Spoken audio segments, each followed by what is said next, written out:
بالآخر وہ پہلی ملاقات بیلجیم کے شہر برسلز میں ہوئی ہے۔ یہ پہلی ملاقات تھی، میں نے نہ کبھی خفیہ ملاقات کی تھی اور نہ آج کی۔ یہ ایک عاجز صحافی اور فیلڈ مارشل کی ملاقات تھی جس میں میرے کھردرے سوالات تھے اور ان کے واضح اور شفاف جوابات۔ بات سیاست سے شروع ہوئی اور بالخصوص ان افواہوں پہ کہ صدر پاکستان اور وزیر اعظم کو تبدیل کرنے پر کام ہو رہا ہے۔ جنرل عاصم منیر نے برسلز کے جلسے میں اور میرے ساتھ 2 گھنٹے کی طویل نشست میں واضح طور پر کہا کہ تبدیلی کے بارے میں افواہیں سراسر جھوٹ ہیں۔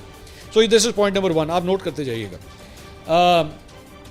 انہوں نے کہا جب ان سے پوچھا گیا کہ یہ سب خبریں تو سول اور عسکری ایجنسیوں کی طرف سے آئی ہیں تو انہوں نے کہا کہ ایسا ممکن نہیں، دراصل ان کے پیچھے حکومت اور مقتدرات دونوں کی مخالف اور سیاسی انارکی پیدا کرنے والے عناصر ہیں۔ تو پوائنٹ نمبر 2، کسی قسم کی کوئی تبدیلی نہیں ہو رہی، اور اگر کوئی یہ چیزیں پھیلا رہا ہے تو بیسکلی وہ ایسے عناصر ہیں جو بیسکلی یہ رفٹ پیدا کرنے کی کوشش کر رہے ہیں اس موجودہ سسٹم کے اندر۔ انہوں نے کہا اپنے عزائم پر انہوں نے اسٹیج پر کھڑے ہو کر کہا کہ خدا نے مجھے ملک کا محافظ بنایا ہے، مجھے اس کے علاوہ کسی عہدے کی خواہش نہیں، میں ایک سپاہی ہوں اور میری سب سے بڑی خواہش شہادت ہے۔ اس کا مطلب ہے کہ جو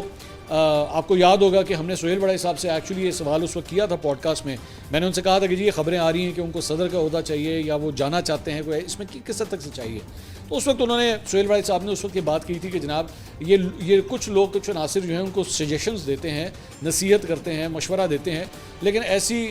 کوئی چیز جو ہے فی الحال نہیں ہے۔ اور now it has been validated کہ انہوں نے خود کہہ دیا کہ وہ ایسی کسی چیز میں جو ہے انٹرسٹڈ نہیں ہے، وہ ایک سپاہی ہے اور وہ سپاہی کے طور پہ جو ہے اپنا ٹرم جو ہے وہ کمپلیٹ کرنا چاہتے ہیں۔ جنرل عاصم منیر بار بار سیاسی حکومت کے تدبر اور بالخصوص وزیر اعظم شہباز شریف کے 18 گھنٹے پر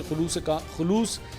سے کام کرنے کے سراہتے رہے۔ انہوں نے کہا کہ جنگ کے دوران وزیر اعظم اور کابینہ نے جس عزم اور حوصلے کا مظاہرہ کیا اس کی تعریف کی جانی چاہیے۔ سو میرے خیال میں اس سے بڑا اور کیا سرٹیفکیٹ ہوگا کہ از ایبسولوٹلی سیٹسفائڈ کہ جو موجودہ سسٹم چل رہا ہے وہ بالکل ٹھیک ہے and is absolutely happy with that. میں اس سے پہلے ابھی میرے خیال میں شاید 2 دن پہلے کی بات ہے،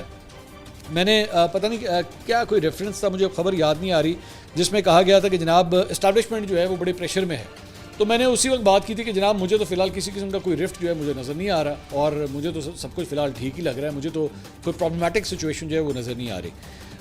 سیاسی حوالے سے کیے گئے سوال پر انہوں نے کہا کہ سیاسی مصالحت سچے دل سے معافی مانگنے سے ممکن ہے۔ اب ناؤ یہ کہانی جو ہے نا اب جا رہی ہے اڈیالہ کی طرف، یہ سڑک جو ہے نا اب یہ جو گفتگو ہو رہی ہے یہ اڈیالہ کی طرف میرے خیال میں جا رہی ہے۔ انہوں نے کہا اس حوالے سے انہوں نے اسٹیج پر قرآن پاک کی آدم کی تخلیق اور شیطان کے کردار کے حوالے سے آیات کا متن اور ترجمہ سنایا، جس سے واضح ہوتا ہے کہ شروع میں فرشتوں کو آدم سے مسئلہ تھا، مگر خدا نے آدم کو تخلیق کیا تو سوائے ابلیس کے سب فرشتوں نے انسان کو خدا کا حکم اور کرشمہ سمجھ کر قبول کر لیا۔